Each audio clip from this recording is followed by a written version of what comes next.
He had searched for her for a long time. Too long. The way one searches for lost things that were never truly theirs to begin with, yet without which the world loses its shape and meaning. His search resembled the pursuit of a melody from a long-forgotten song, one that had slipped into silence, and so he listened for it in the rustle of the wind, in the echoes of strangers' conversations, in the footsteps of passers-by, hoping it would slip out of oblivion on its own, unmistakable and inevitable. That was how he sought her, persistently and stubbornly, carrying within himself the silence of a man who no longer knew how to surrender. Addresses lined up like illegible footnotes in an unfinished letter. Cities turned into pages of other people's lives. Faces flickered and vanished like dim lanterns in the rain, dissolving into the gray concrete of everyday life.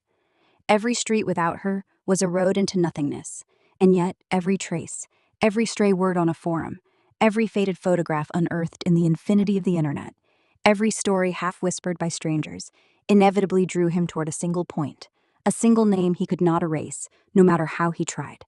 It drew him back to Anya. For a long time, he watched from the shadows, hidden behind the fence of a sports field, behind a row of trees that sheltered him from others' eyes, but not from his own conscience, which whispered relentlessly for him to stop. His reason was fragile against the pounding in his chest. He watched the child, a girl with long blonde hair, clumsily tugging pale blue socks over her thin ankles, stumbling, laughing as she ran with the other children. And in her smile, in that brief spark of joy, he recognized her. The same curve of lips, the same way the face lit up in unguarded laughter, the same elusive glimmer in the eyes, as though the world held another secret color, visible only to them. Every movement of hers was an echo, a reminder, a confirmation. And then, with his heart already thundering from the weight of suspicion, he saw Anya. She appeared in the doorway of the hall, almost invisible to others, but to him, radiant, like the first snow on a bare childhood. Only she could stand like that, quietly, without demand, and yet in that stillness, tell everything. On her lips rested a soft smile, the very same smile that once disarmed him, the same gaze that now followed her daughter with a tenderness so profound that his chest constricted, as if an unseen hand had reached inside and clenched his heart. She held her coat awkwardly, in the same way she always had, as though she only remembered it once the cold became unbearable. Everything about her was familiar, and yet different, wrapped in the gravity of years, but still luminous in its simplicity. 8 years had passed since he last saw her properly. 8 long years that slipped through him like fog, leaving behind gaps, scars, and weariness. And now she stood there, real, tangible, both near and impossibly distant. He could not approach her, not in the moment when she was saying goodbye to Kai, when her entire being was devoted solely to her child, within that fragile sphere of maternal warmth no one else could enter. He didn't even know what he could possibly say. Every word seemed insufficient, too fragile to touch what time had scattered between them.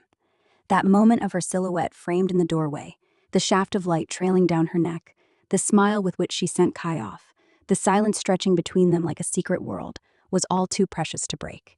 And so he followed her once more, quietly, at a distance that did not disturb her life, but shielded him from losing her again. He was a shadow, a breath at her back, a man unsure if he walked in reality or in a dream. Inside him collided fear and hope, guilt and yearning, the knowledge of his own fault and the desperate desire to believe again. His heart beat like the heart of a man who knew he no longer had the right, but had not lost the feeling. In that mixture of remorse and longing, in that restless breath, he knew one truth. He still loved her, not with the swiftness of youth, not in the way love blooms in its beginnings, but deeper, tempered by pain, and all the silences the years had brought.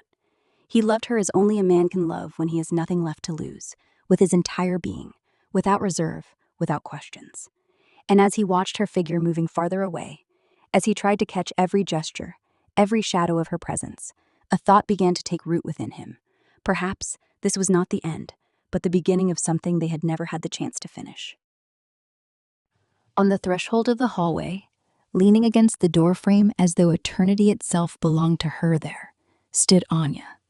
Her presence was quiet yet steadfast, like a shadow the sun had forgotten to move, one that slips unnoticed into a space and transforms it, though no one else but him could perceive it.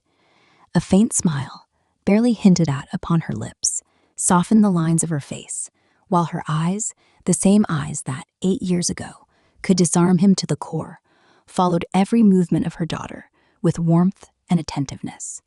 It was as if, in every gesture of the child, in every trembling struggle with the small trials of childhood, in every clumsy attempt to find her place among others, Anya recognized entire worlds.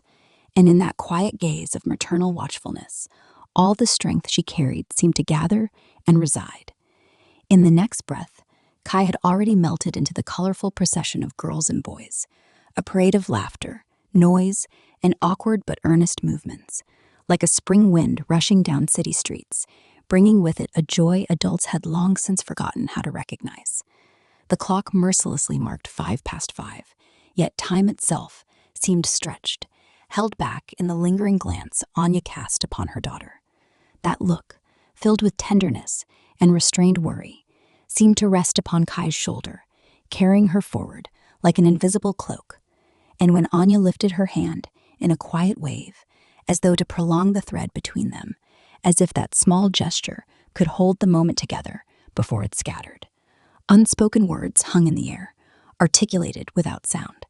"I'll be back soon, little bee. I love you." Kai, with the innocent enthusiasm of childhood, answered with a smile and a raised thumb before vanishing into the crowd, like a drop dissolving into a sea of color and innocence. As the hallway behind her grew empty and silent, the thought of a cafe, just a few streets away, lit up in Anya's mind like a beacon in dense fog. She did not need it as a luxury, but as a refuge, a place where silence would soften, where the noise and the fatigue would cease pressing down, where there would be just enough space to breathe, if only for a moment, from the relentless demand to be strong, calm, and sufficient. And in that instant, as silence within her pleaded for room, there flared the desire for the warm, fragrant embrace of a chocolate cappuccino, familiar, like the handshake of an old friend to whom one always returns. The cafe door opened beneath her palm with a soft creak, and she stepped into a space that at once enveloped her senses. The aroma of freshly roasted coffee and warm pastries spread through the room, like safety itself, while faint music from the 90s drifted above the tables, weaving an atmosphere that recalled what never truly fades, melodies etched into the body, even when the ears have forgotten them. She chose a booth in the far, secluded corner, where the sounds of people blurred into indistinct murmurs, where she could lose herself from the world and allow the silence to overflow within her. The waiter approached with a menu, but she declined with a gentle smile and a slight nod, ordering only one chocolate cappuccino with extra dark chocolate. She removed her coat slowly, almost carefully, as if in doing so, she set aside a part of her own burden, hanging it on the rack before sitting down and turning her gaze toward the window. The sky, heavy and dim, rolled clouds like a slowly spilling river across London's horizon. Rain had begun its quiet descent down the glass. She loved the rain. In its rhythm, she found comfort, an invitation for books, blankets, and Kai's smile, for all those small, precious things that cannot be bought, but occupy the greatest space in the heart. When the waiter brought her the cappuccino, she cupped the mug with both hands, realizing only then how deeply the cold had seeped into her body. The body remembers, but the heart remembers even more. She knew it as she watched the warm steam rise above the froth and vanish into silence. And then, almost imperceptibly, the faint scrape of a chair, a subtle sound at the edge of hearing, cut across the room. She lifted her gaze and saw him. Frederick Stevenson sat across from her, real, tangible, here, and in that moment time truly stopped. Her heart clenched as if gripped by an unseen hand, her breath stalled, unsure whether to move forward or remain trapped in her throat.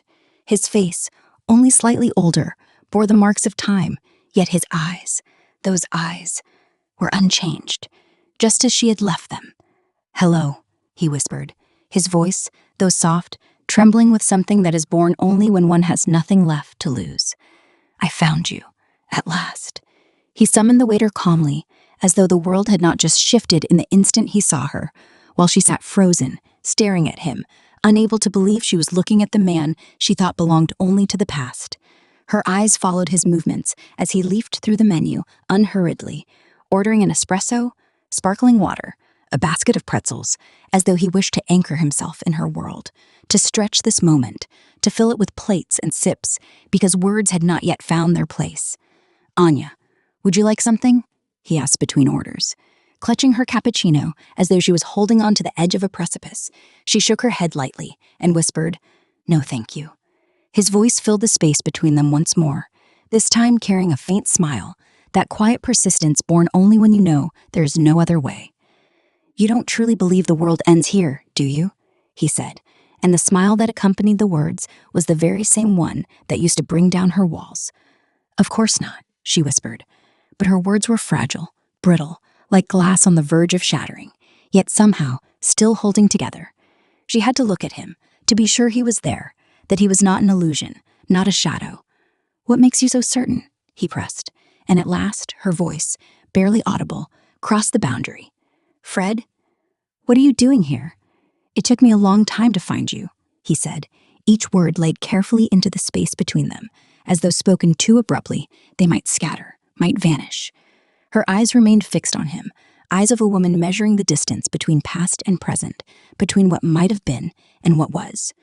"You followed me?" she asked, without accusation, only with the raw disbelief of someone who had long since learned to guard her own boundaries. "Yes." "Why?" Fred sighed softly, almost imperceptibly, like a man who knows there is no explanation strong enough to justify what has been left undone. "Because we never finished our conversation. Our daughters fought, and he faltered, and in his voice there was a faint fracture, like a thin crack in porcelain, warning of an inevitable break. He did not continue until he had taken a sip of espresso. Still, his eyes never left her. They clung to her, as though trying to memorize her, to carve every movement, every line of her face into his mind, afraid that if he looked away even for a heartbeat, she would vanish again. "How are you, Anya?" he asked at last, his voice a blend of gentleness and fear, tenderness and unease. "How long has it been? 6, 7? 8 years, she answered softly. There was no hesitation, no uncertainty in her voice, only the resolutionness of a woman who knew all too well how much time had passed. Her tone was calm and yet taut, like a string pulled too tight. "Perhaps more," he smiled then, sadly, almost helplessly, as though the number itself had struck harder than he had expected. "Where did the time go?" His words carried the bewilderment of a man who had realized time had not simply passed, but slipped through his fingers, like sand from a cracked hourglass. Anya shrugged, a gentle gesture heavy with resignation, as if her answers had long ago been consumed by the days and nights. "I asked myself the same." "Did those years bring you peace?" he asked, his tone free of envy, filled only with the quiet hope that at least she had found serenity. For if she had, then perhaps there was still a path for him as well. She nodded, not entirely convincingly. "Perhaps." She paused, glancing away, as though afraid her truth was too easily read in her eyes. "And you?" "Hard," he admitted, without pretense, without disguise, like a man who knows there is no sense in pretending. Anya looked at him with the eyes of a woman standing before someone she had once loved deeply, completely, and now sought to find the trace of that man in his face, to measure if he still lived within him. "You followed me." This time, her words sounded less like an accusation and more like a sorrowful truth. "I did." "That's a violation of my rights." Her voice was low, nearly inaudible, as though she knew her words were true, but also knew they were powerless against what had already been done. "Perhaps." His gaze trembled but did not waver. "But I didn't know any other way to find you. I didn't know how to forget you." She turned to the window, where the rain fell steady and unrelenting, the old London rain that does not refresh but washes everything away, streets, hearts, and memory. In the drops trailing down the glass, she recognized her own recollections, drop by drop, striking her thoughts, breaking the silence in her chest. "Where did you go, Anya?" His voice was soft now, almost pleading, as though he spoke to a shadow rather than a woman. "You vanished without a trace, like a shadow after sunset." She looked at him with a sorrow that owed no one explanations anymore, yet still carried them like a burden. "I had to. A new city, a new life, a new me." Fred nodded, conceding defeat, though in that nod lingered a seed of understanding. He did not ask further. He knew the past remained unchanged. "Talk to me about it." "I am talking." "No, truly talk to me." His voice was quiet, yet desperate, as though begging for even the smallest opening into the world that was now closed to him. The silence that fell between them was thick as the London fog that veils the river at dusk. The only sound was the faint music from the 90s, drifting around them like dust. Within that silence lived the history they had never finished telling, the crossroads where they had parted ways, and the long, unbroken silence stretched across years.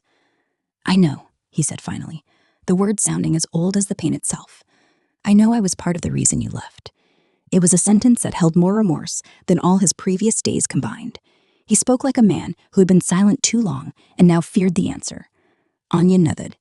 Inside her chest, she carried shards, sharp and unspoken, and she knew that if she touched even one, everything would break. She tried to rise, to leave, to protect herself. But Fred was already close, so close she could feel his warmth, the scent of his coat, his breath brushing against her skin. Trapped between the window that offered escape and the past that had finally caught up with her, she stood like a woman who knew there was no return, but was uncertain whether this reunion was salvation or merely another broken heart. "Either we stay here until our hair turns gray, or we talk. You choose." His voice was quiet, but within it lay a steadiness, like a bridge that still stands despite the weight of time, connecting two shores that have never stopped watching one another. Anya looked at him with a gaze where bitterness and tenderness intertwined, where disdain collided with a long-buried longing. "You're insane," she said softly, though without true conviction in her words. Fred laughed, and in that laugh, muted and quiet, was something old, something familiar, something that hurt like a wound that never heals, yet soothed like a hand pressed to a fevered child's forehead. They sat side by side, not entirely consciously, not by accident either, but like two people whom the past had brought together again, if only for a moment, to grant them the chance to say aloud what had long remained unsaid. The silence that enveloped them was taut, like glass on the verge of breaking, and beneath it stretched a vast sea of unspoken truths. They sipped their drinks slowly, cautiously, as though each swallow might release an avalanche of memories they had buried for years, afraid of what might surge to the surface. Fred knew one could never rush with Anya. Beside him sat the woman he had once loved with every fiber of his being, and then lost, not once, but 1,000 times, each time he thought of what might have been, but never was. The waiter approached almost soundlessly, careful as someone stepping into a space that did not belong to him. His glance brushed over the man and woman, whose silence thundered louder than words. He said nothing, only set down the trays with quiet care, as though the faintest sound might shatter the fragile balance just beginning to take form. "Enjoy," he murmured, retreating into the background. Fred, almost childlike, reached for a fry, lifted it, and placed it in his mouth, as though in that small, ordinary gesture he could find shelter from the weight of the moment. "Anya," he whispered, her name carrying both pain and hope in his softened tone. That name, so simple, so brief, when spoken by his voice, rang like a melody from long ago, like a lullaby she had cherished in childhood, or a song whose refrain she had long forgotten, until one day, unexpectedly, someone else's lips released it, and she felt her heart constrict, her blood burn as it coursed through her veins. Every cell of her body trembled at the sound, even though she had believed herself impenetrable. A woman armored, with scars etched into skin and soul, building invisible walls. And yet, his voice, quiet and tender, was like drops of water eroding stone, silent but steady, dismantling everything she had spent years carefully building. From the corner of her eye, she glanced at him, unwilling to betray even a flicker of weakness, yet powerless before the fact that he still drew her, that her gaze strayed to him on its own. He had not changed much, not as much as 8 years could have done. Lines had carved themselves into his face, his eyes carried fatigue and a new maturity. But in those eyes, in that autumn she had once known better than her own thoughts, she recognized the same gleam, the same look that once made her feel like the only person in the world. "Talk to me, Anya," he said, his voice more prayer than request, soft and uncertain, as though he feared she would vanish the instant he spoke. "Then you talk to me too, Fred," she answered in a whisper, her words breaking against the glass of the window before her. Raindrops streamed down the glass in long, unbroken rivulets, like tears she no longer had the strength to release. Yet inside, deep within her, everything wept, everything screamed. Fred watched her, unmoving, with eyes that held tenderness and despair, the eyes of a man gazing at something that had once been his, and now belonged to him only as a shadow, as an unfinished song, never sung to its end. "Will you give me the answer now?" he asked, his voice carrying both gentleness and weight. "To what question?" she whispered, her gaze still fixed on the rain slipping down the glass. How are you, Anya? How has life treated you? The silence that followed stretched as long as the years between them. Then, at last, she said dully, her voice weary, I'm alive. Alive. Or just breathing.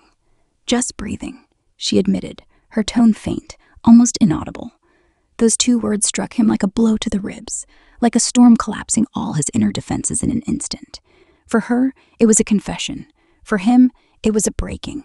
He turned his cup between his fingers, seeking solace in the meaningless motion, trying to find balance in a small gesture, the way people often do when they no longer know where else to turn their thoughts. And then, almost unconsciously, he spoke a name. How is James?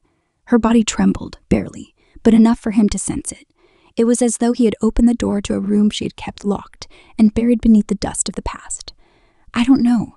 I haven't seen him since... She stopped, swallowing the rest of the sentence. Truly? Can we not talk about him, please? She whispered, lowering her head, her voice carrying more pain than anger. I don't want to remember him, or that chapter of my life. Fred shook his head, sincerely, with regret clouding his eyes. Of course. Forgive me. She leaned deeper into the back of the booth, though the weight in her chest seemed heavier still, her eyes heavy with the grief she had carried within her for years. He knew. He did not need to ask. He felt it, and he wanted to ease it for her, but he did not know how. What do you do now? He asked softly, his voice gentle as a touch. I work with books, in a bookstore. It's what I've always wanted. It sounds just like you, he said. I remember how you used to disappear between the shelves, as if you were searching for yourself among the old bindings. I'm glad you've stayed true to who you are. For the first time that day, she smiled genuinely. It was the smile of a woman who, if only for a moment, remembered who she once had been, and who, in that instant, dared to believe she could still be that person. And you, Fred, how are you? I survive. Work, house, child. An endless race. She hadn't wanted to look, but her eyes slid of their own accord to his hand. The ring was still there, shining and silent, like a boundary, like a warning. I work for MPS. Imagine, all these years, and I still couldn't find you. Did you even try? She asked quietly, her voice heavy with sorrow. Better to ask, did I ever stop? She said nothing, but his words struck her deeper than she wished to admit. They clung to her heart like a hand holding it firmly. A smile flickered across her lips, but her eyes betrayed everything else, pain and longing. Tragic, she whispered, almost as if speaking to herself. You know me. Do I know you, Fred? He looked at her the way one looks at something they want to carry in memory forever, searching for the Anya he once knew in the woman before him, hoping to recognize her beneath all the layers of pain and time. Then he leaned closer, and in a voice softer than the wind itself, he whispered, Anya, tell me about Kai. The world seemed to stop.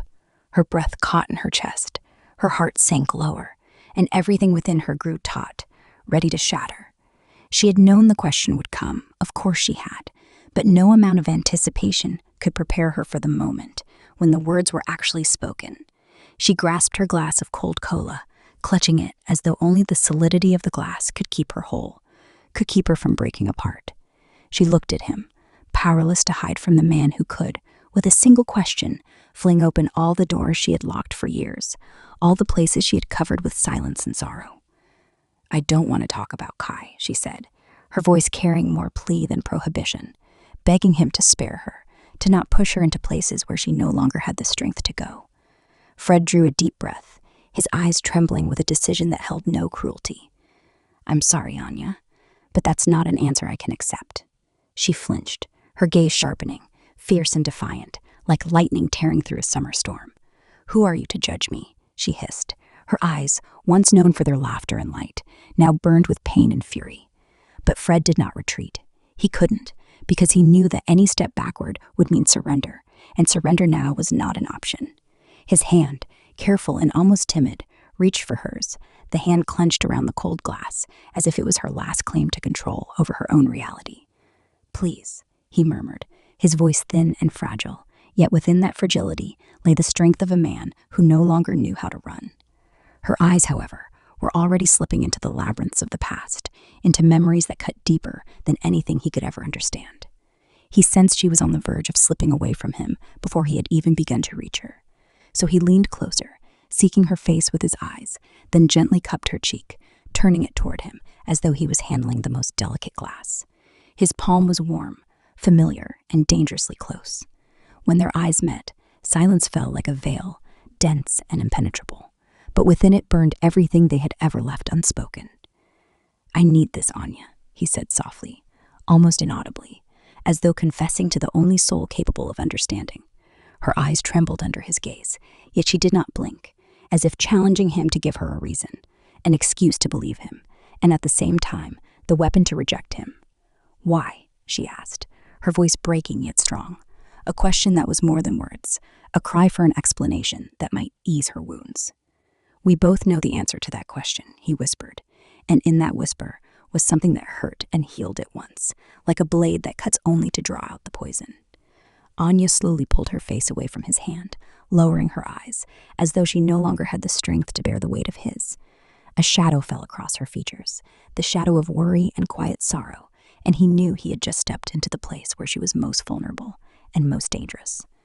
"There's nothing you need to worry about when it comes to my little girl, Fred," she said, her voice calm but steeled with the hardness of a woman who had learned to carry the burden alone. "She's fine, she's healthy, and she knows how to be a child. We laugh, we paint, we sing. If only in signs. We savor every moment as though it might be the last." Fred held his breath, afraid that releasing it might shatter the fragile thread of trust that had appeared, however briefly. Then, carefully, almost uncertainly, he asked, "Is she deaf?" Her face remained composed, but her eyes spoke everything, and he read the truth in them before she confirmed it with words. "She is," she said without hesitation, meeting his gaze directly, steadfast and calm, but with the quiet of a mother who had already endured every sorrow and accepted it. "She is deaf." The silence that followed was heavier than any words could be. Fred slowly lifted his glass, took a sip, and held the liquid in his mouth, as though trying to contain the words that pressed against him but remained unspoken. He set the glass down with the quiet composure of a man all too aware that he was late, that there was no way left to amend the past. Anya continued, but this time her voice carried no bitterness, only a proud tenderness. But her deafness hasn't stopped her. She's learned to listen to the world in a different way, to see emotion before it's spoken. We came back to London for her, a new program, a new school. Here, for the first time, they truly see her. Until then, she was alone, misunderstood, and my heart broke every time I saw her sitting in the corner of the playground while the other children played around her, as if she wasn't even there. Fred lowered his gaze, swallowing the weight of her words, and asked quietly, "And now?" She smiled faintly, her voice soft, colored with pride and relief. "Now she blossoms. Now she feels like a child who belongs somewhere. And that is enough for me. For now, that's all I ever wanted." He was silent for a long time before finally speaking, quietly, as if cutting into his own soul. "And where is her father?" The words fell onto the table like a fist to the chest, and Anya lost her breath, opening her mouth, but unable to summon the strength to say what she had intended. Instead, she reached for a pretzel and broke it in her fingers, as if in that breaking, she sought the strength to endure his persistence. "That's none of your concern, Fred." His voice was low, yet carried the weight of a longing that could no longer be hidden. "Look me in the eyes and say that again." Her lips pressed together, but she couldn't raise her gaze, for his eyes were mirrors of the past, proof that everything she had tried for years to bury had never truly vanished. He reached for her again, cupping her face in both hands, forcing her to look at him. They were too close, too exposed to one another, and she trembled. He knew that she no longer trusted anyone, least of all him. "I wish you'd stop asking questions about my little girl," she whispered, in the voice of a mother fighting to protect what was most sacred. "I can't," he replied, and in that confession, there was no defiance, only raw truth.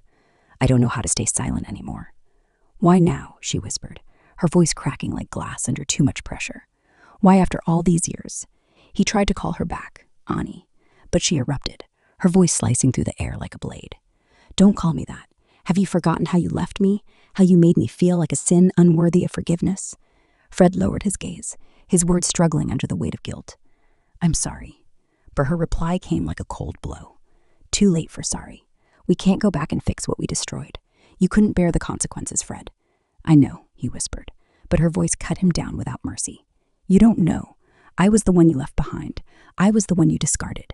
And now you come back, after all these years, and you dare to demand answers about her, about my child? You weren't there, Fred. No one was, and no one deserves her love.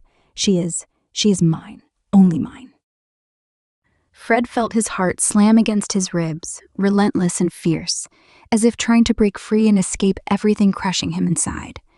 In a moment of weakness, or perhaps madness, he cradled her face once more, like a man standing on the brink of losing what he had never known how to keep, and pressed his forehead against hers.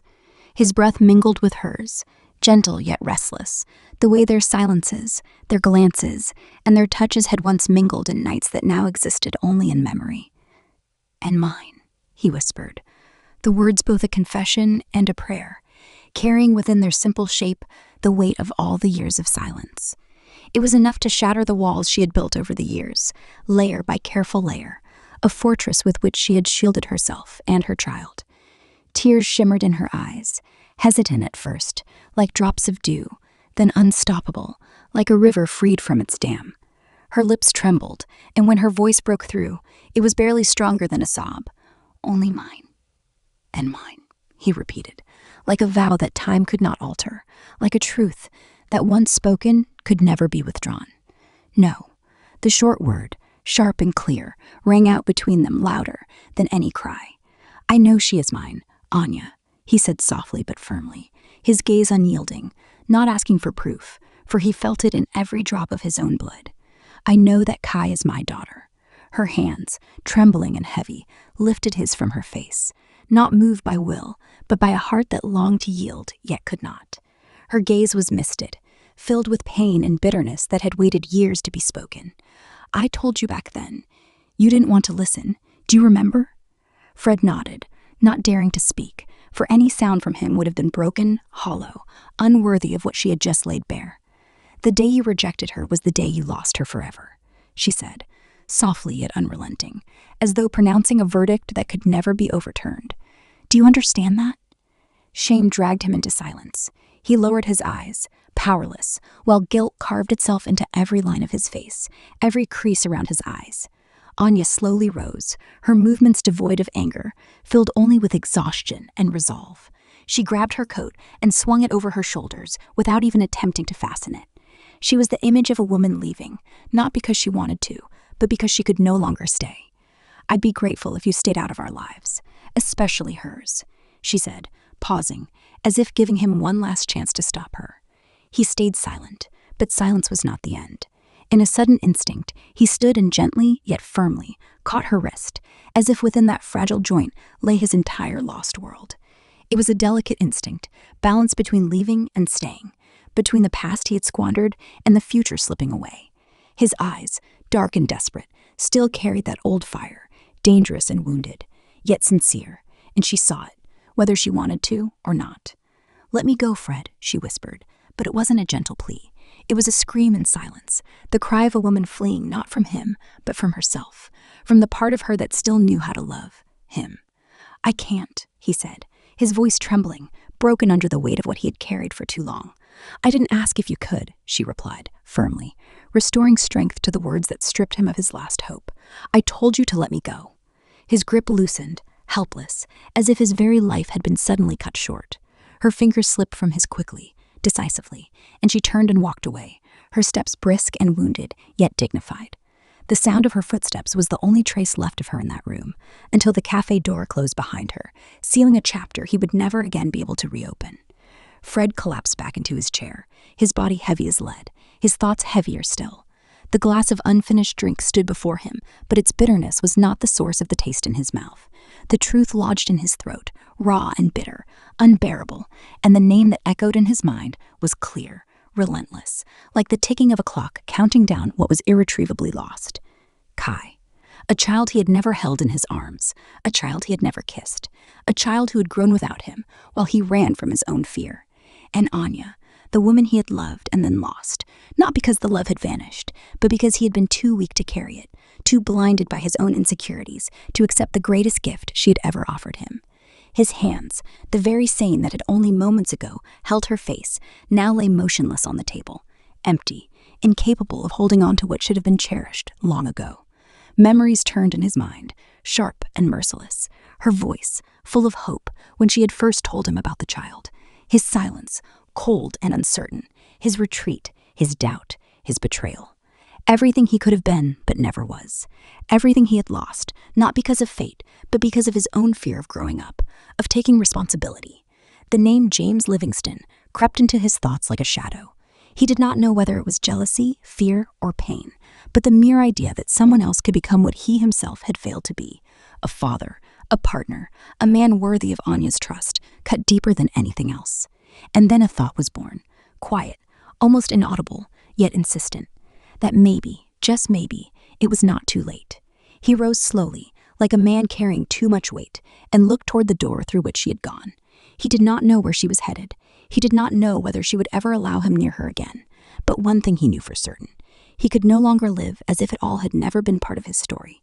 Because it was his story, his family, his child, his past, his future, Anya, and Kai, his redemption, his wound, his only truth.